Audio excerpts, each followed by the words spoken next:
Des chambres vides, mais prêtes à une éventuelle nouvelle vague. Dans le jargon du CHPF, on dit qu'elles sont armées. Un répit que tous les personnels apprécient, bien que la guerre contre le Covid continue. Ça fait du bien, carrément. Mais on s'adapte vite. On s'adapte vite. Si demain il y a des patients qui arrivent, vous êtes prêts? Oui. On est prêts, on nous appelle, c'est notre cadre.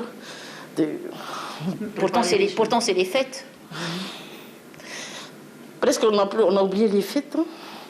Ça nous permet aussi un petit peu de nous rassurer, de nous reposer et de reprendre nos activités quotidiennes.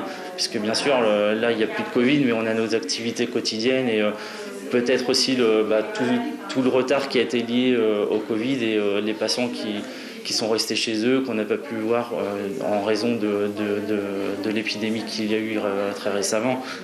En effet, ils sont nombreux les malades qui ont dû attendre pour être pris en charge lorsque plus de la moitié des services ainsi que la nef ont été transformés en salle de réa Covid. De cette seconde vague du Haut-Delta, il ne reste plus qu'un patient aujourd'hui, mais la vigilance reste de mise, notamment avec l'arrivée du variant Omicron.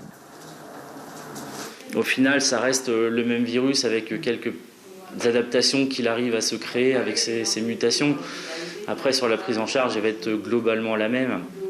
Et encore une fois, pour éviter qu'on soit submergé par une nouvelle vague, c'est l'application des gestes barrières et la vaccination qui est très importante. Si par exemple à Noël on vous appelle, il faut venir, vous êtes prêts? Oui. Ah oui. On est prêts. Pour aider, c'est surtout pour aider. Ça fait plaisir nos patients quand ils viennent. On est là, on emmène un peu de rayon de soleil. Quand on est dans les chambres, on parle avec eux. Et quand on voit que ça ne va pas, attends, on va appeler l'infirmière, c'est mieux. Ici, les gestes barrières ont prouvé leur efficacité et une grande partie du personnel est fort d'une expérience de 2 ans face au virus.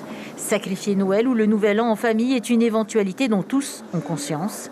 Dans l'Hexagone, 20% des cas positifs sont désormais liés au variant Omicron.